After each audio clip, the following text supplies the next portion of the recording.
Hi, this is Tracy Hales Vass with Right on Four Corners on KSJE 90.9 FM in Farmington, New Mexico.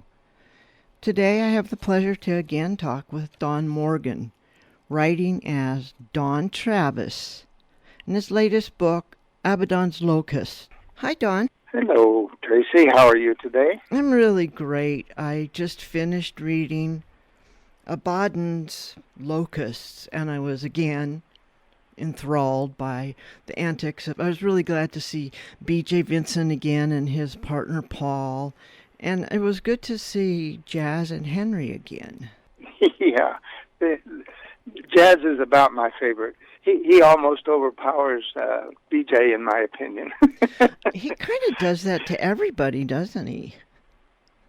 Yeah, he does. If I get comments from readers, I got the most comments on Jazz. I can imagine why. Right. He's great. Mrs. Wardlow comes in.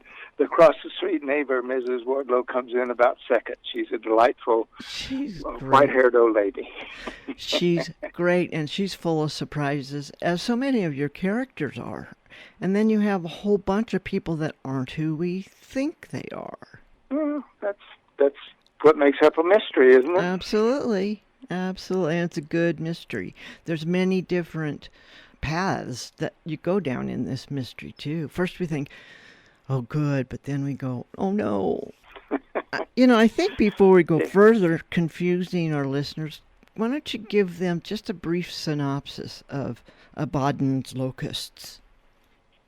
Okay, I will do that. And first I will say that I've done something in this, which is the fifth in the BJ Vinson mystery series, that I've not done in the others. Right. All the others have been told specifically from the protagonist's viewpoint, BJ Vinson. Right. On this one, I want in Jazz's head occasionally, so I switch first-person viewpoint out of BJ's head into third-person point of view in Jazz's head, and I think it works. It did work. Good. Abaddon's Locusts is based on a couple of verses out of the book of Revelation in the Holy Bible. Abaddon was one of the lords of the underworld who came up, and he brought with him locusts that really weren't locusts, but for 5 months they bedeviled mankind, drove people to suicide, drove people to distraction, but were not deadly in and of themselves. And so I have taken Abaddon's locusts and equated them with people who have been caught up in the sex trafficking trade, put out on the streets or put into the bedrooms to bedevil the local population. So that's the underlying idea behind the Abaddon's Locusts. And to do that, I chose going back to the Four Corners area and picking out the character of Jazz Penrod. Jazz is a very handsome, very outgoing, and very obviously gay individual. By obvious, I don't mean by movement or speech, but he doesn't hide the fact. Right. He has in past been entranced by BJ. He would have liked to have had a relationship with BJ. But BJ gently declined his advances, saying that he had someone already. That really impressed Jazz, because that's what he was looking for, somebody who would turn down an offer because they belonged to him. And so I pick up Jazz, I put him into the middle of the sex trade trafficking that goes on heavily, I understand, on the Navajo reservation. Yes. And brought him to Albuquerque and put him to work in the sex trade. How do they control him? Drugs, which is the way they control most of them. Right. And that's the underlying, and finding him and extricating him and getting him out from the other influences, the gist of the story. It is, and it's very good, and it moves really quickly right along. And I do like the way you've shifted from BJ's first person to Jazz's third person. I think it would be missing something if we didn't know what Jazz was going through. You don't know how he's feeling, what he's thinking. Right, Yeah, right. I agree. Yeah, and so you've done a bit of research for this. Yes. I know nothing about the human trafficking. Interestingly enough, there is a Native American organization here that helps their people when they are extricated from it.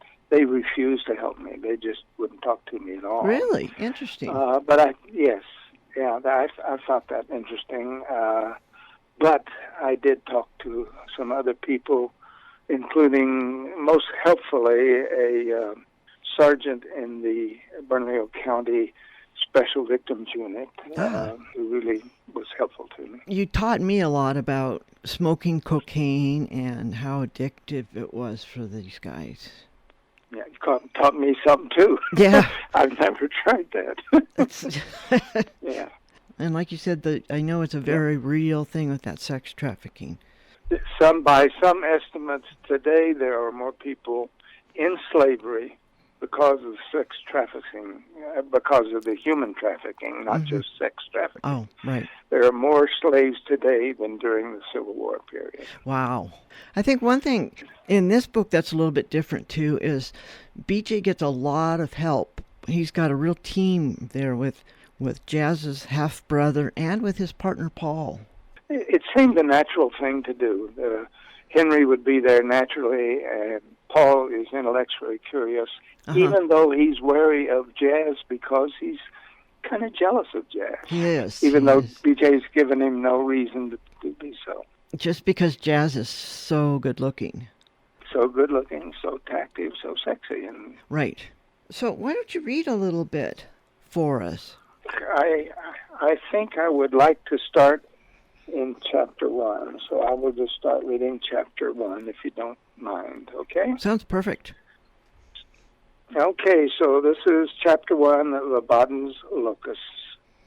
It starts Monday, August 9, 2010, Albuquerque, New Mexico. I parked the Impala in front of my detached single-car garage and sat for a moment trying to figure out the cacophony on the radio. I'd failed to reset the station after Paul and I went for a rare game of weekend golf at the North Valley Country Club. Paul Barton was the sun in my sky, but I still struggled to understand my companion's taste in music. Now something called Alejandro, by a gal proclaiming herself to be Lady Gaga, committed assault on my classical music-loving ears. As I switched off the noise and stepped in from the car, a high, uncertain voice snagged my attention. "You who, Mr. Vinson?" "BJ." Mrs. Gertrude Wardlaw, the late afternoon sun catching in wayward strands of her white hair, waved at me from the front of the driveway. She had lived in the white brick across the street for as long as I could remember. Mrs. W. and her husband, Herb, had been in the Drug Enforcement Agency administration from the time it was formed in 1973 until their retirement. Herb passed on to his reward and urn on his widow's mantelpiece some 10 years ago. I walked out to meet her in the middle of Post Oak Drive. "I'm so glad I caught you." She fiddled with the frilly lace on the neck of her lavender blouse. "A man on a Harley has been driving up and down the street. He stopped at your place twice, rang the bell, and rode off." "Thank you, Mrs. W. I'll be on the lookout." After exchanging pleasantries, we parted. I remounted the steps of the front porch and paused to enjoy the welcoming aroma of tea roses my late mother planted. No evidence of a note on the door or in the mailbox. That meant the mysterious biker would probably return. I went inside and forgot the matter as I removed one of Paul's casseroles from the fridge and got out a pan of rolls. I enjoyed our yeasty aroma almost as much as I liked their yeasty taste. Our household mantra was, Paul Barton, freelance journalist, whips up gourmet meals. BJ Vinson, former Marine and ex-cop turned confidential investigator, burns toast. We plan to stay home tonight and watch an episode of a new gumshoe program on the tube called The Glades. Matt Passmore, the guy who played the detective, was a way cool customer who Paul claimed should be my role model. I'd no sooner set the dishes to be eating than a rumble on the street caught my attention. A moment later, the doorbell rang. I turned off the stove and opened the door to reveal a tall, raven-haired Navajo with high cheekbones. It took a minute to recognize the good-looking guy. Henry Secatero, as I live and breathe. His deep voice came up out of his nether regions. Wasn't sure you'd remember me. How could I forget the guys who helped me solve a case? Is Jazz with you? His quick frown told me he was about to deliver bad news. Come on in. We settled in the den and with a couple of jiggers of scotch. He laid what appeared to be a sleeve for a laptop computer on the floor beside his chair and took a sip before speaking. Jazz is gone. Gone? My hand tightened on the rock's glass halfway to my mouth.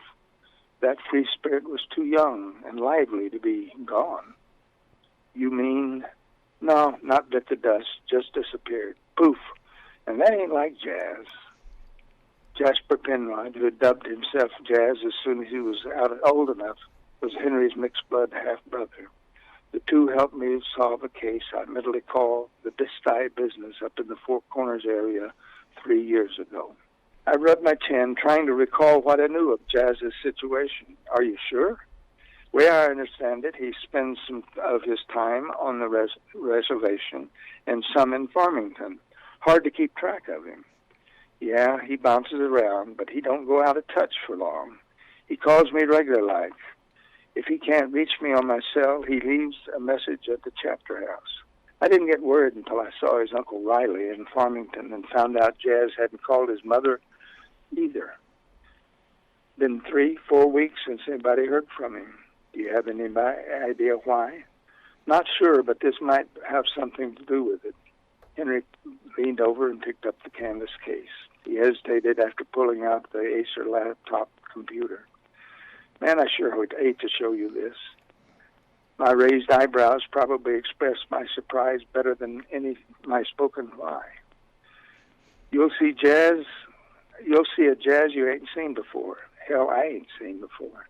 You gotta understand, Jazz being like he is, gay and all, it's not easy for him up in Farmington. When he was growing up, he didn't mind casual affairs, I guess you'd say, until he saw what you and Paul had together. He didn't believe nobody was out there for him. Permanent, I mean. Sweat formed on Henry's upper lip, attesting to how hard it was to talk about his brother's homosexuality. I called to mind an image of an uncommonly handsome, unabashedly gay, and friendly as a puppy kid I'd come to admire.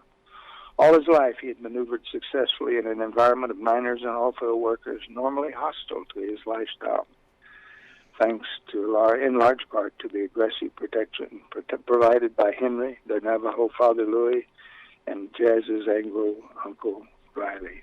Henry drew a deep breath and let it out. Anyway, he started looking for a steady, someone he could build something with, and there wasn't nobody in Farmington, nobody he could attach to at any rate, not on the res either.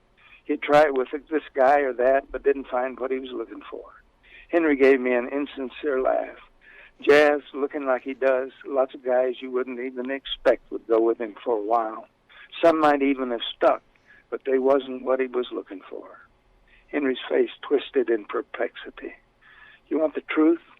I think he was looking for another you. He really dug you. There was never anything between. He waved a hand. I know. He told me he offered, and you said you already had someone. That really impressed him. That was what he was looking for, a guy who had turned down an offer because they belonged to him. Henry ran an agitated hand through his black hair. I'm screwing this up.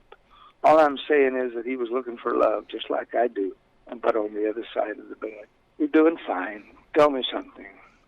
What do you really think about your brother being gay? I know you won't stand for people picking on him, but how do you feel about it down deep?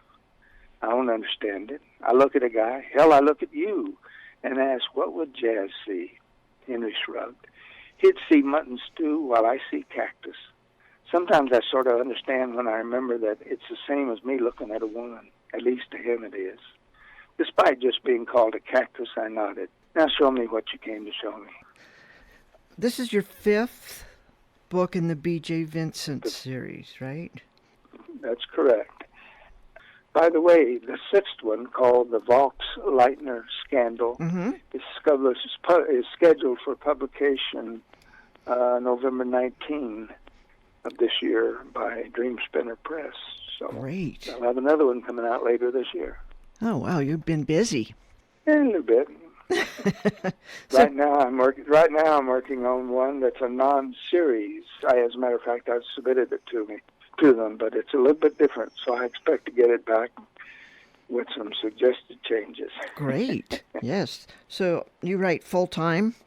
I am retired, so I have full time to write, but I'm not as productive as I used to be. Yeah, I understand that. Life keeps getting in the way, you know. I do know that. Yes. So I try to write 3-4 hours a day, but I really like to measure it more in words. I like to write about at least 2,000 words a day. Great. And sometimes I can do more than that, but sometimes I come up short of that. I think it's interesting. I read the first part of Vox-Leitner Scandal that are in the back of Abaddon's Locusts. Right, the teaser, right? Yeah, the teaser, definitely. I thought it was interesting that you mentioned Southwest Riders. And Yeah, I haven't told it Southwest Riders. Anybody at Southwest Riders that I did that. It's okay. That's okay. And you're, of course, it starts off right off the bat with a murder, and the murdered person is an author. Yep. Yes. Writing an expose from a scandal of years back, and it goes on from there. I'm look forward to reading the whole thing now that I've read the teaser. That's great. Oh, good. I'll send it to you when it comes out. Good, thank you. So these guys, your characters, will we see them again? You won't see Jazz and Henry. Okay. Of course, Paul is there. Yeah. And there develops a little stress and strain between Paul and BJ in the Vox-Leitner. Relationships don't go along on an even keel all the time. That's right. This one hits a bump, but we'll see if they survive it. Okay. Well, that sounds very true to life. In the very first book, Mm-hmm. BJ suspects Paul of being one of the bad guys. Yeah, he So does. It's almost too late. That's right. That was the Zozobra incident. It's a sober incident. Yeah. Mhm. Yeah, they were just starting out, and I now do like to showcase New Mexico in my books. and you do a really good job of that. In the Best Eye Business, it's gorgeous discussions of the Best Eye Badlands.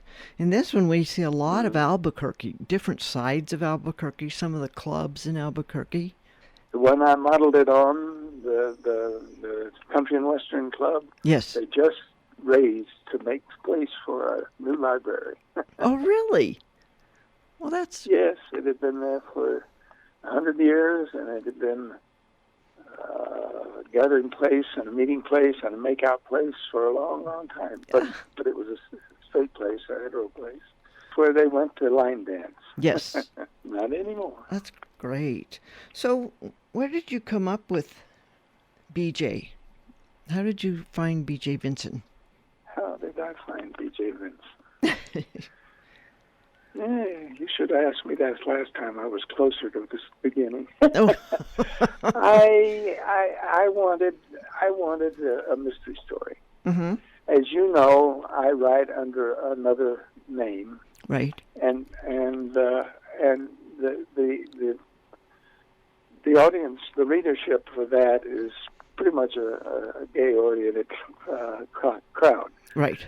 So I wanted to write books that were not of that nature, Mm-hmm. but I did want to bring over as much of my readership as I could. So I wanted to do a mystery series, but I wanted to make the detective a little different. Mm-hmm. So I made him gay, but I did not make it a sex book. Right. I did not make it an overtly sex book. Anything that happens between them, it's a fade to black. That's so right. I'm not hitting the reader in the head with sex scenes. No, it's very loving. Yeah. So that got me started on what I wanted. And BJ just kind of came along. I wanted him as an ex-Marine because he knew he was gay, or was suspected he was gay, but he wanted to prove that he was a man. Yes. And so he went into the Marines and flourished there. When he came out, he went to the Albuquerque Police Department and flourished there, although by this time he was ready to admit he was gay to anybody who wanted to ask. And then when he got injured and took a medical disability, he went off and started his own business. And that's how we got BJ. He's a great character. He's very, I know him now. He's a confidential investigator, not necessarily a private investigator. Yeah. I like that. No, he doesn't like PIs. Right. He thinks that cheapens his trade. Right. He also doesn't like the way that books and movies portray his livelihood, but right. Hey, I do it anyway. Yep. I like it. He's very believable, and the love affair between he and Paul is very tasteful. I really appreciate all that. Good. The Vox Lightner scandal, it'll be out in November. Yes, it's finished. It's edited and will be out in November 19th. Yeah. Great. The other one is the one that I just submitted is a totally different nature. It's a mystery, but it's a comic mystery. And I don't know if you've ever read or seen the movie Blue Sky at Morning. Mm-mm. But when I was much, much younger, I saw the movie. I came home giggling, and my wife was giggling as well. And I sat down and I started writing something I called Old Sassy Pants. And okay. I wrote it in that vein. So it's a youngster. As a matter of fact, this kid's 15 years old, a city kid from Kansas City who gets dumped on his father's northern New Mexico ranch. He's tubercular and underdeveloped, and his father wants him to develop. So he dumps him in the middle of a bunch of he-men and lets him fend for himself. I like that. And so, yeah. But it's totally a different type of book. Oh, I look forward to reading that. We'll see if they bite. Okay? Right. You betcha. If they bite. If they do. Yes, it's always a question, isn't it? Yeah. But you're doing really well with these, so, and I like keeping up with BJ and gang, and I've read some of your other books too, which I appreciate also. Yes. The greatest compliment I've ever had. Mm-hmm. One of my book reviewers, and I won't name, but he reviews books kind of professionally. Uh-huh. He's also a writer. He posted a blog that said, I read this book, and I was so inspired by BJ that I went out and I started running. And I want you to know that I just ran a marathon, and I wouldn't have done it without BJ Vinson. I thought that was the greatest compliment. That's a very good compliment. Yes, wow. Now, readers or listeners can find your web presence at DonTravis.com. Okay, DonTravis.com. And you keep a blog there and information about your writing. And if they go check it out anytime soon, if they'll go back a few weeks, they'll find I did something totally out of my own realm. I wrote and published a poem. Oh, all right. called Blue Columbine. I love that. And I am not a poet. Well, you're a writer, so something must have happened there. Very good. Oh, well, we shall see. Yes, we shall see. Yes. Go look it up and tell me what you think of it. I will do so. All right, okay. Don. And by the way, I do publish on my blog. I do publish my email address because I much prefer direct contact rather than contact through the blog, because sometimes those get lost. But my direct email is dtm1332@aol.com. dtm1332@aol.com. Well, it's certainly been a pleasure not just reading your books, but talking with you. And I look forward Thank you. to the rest of Vox Leitner's scandal. Okay, good enough. All right. I appreciate your help, Tracy. Thank you very much. Thank you, Don. And hello to your readers, to your listeners. I know. You're not a writer. Well, you may be a writer, but right now you're a radio person. Right? That's right. That's right. Okay. Thank you, Don. And that was Don Morgan writing as Don Travis, talking about Abaddon's Locusts and his upcoming Voxner scandal. This is Tracy Hales Vast, right on Four Corners, on KSJE 90.9 FM in Farmington, New Mexico.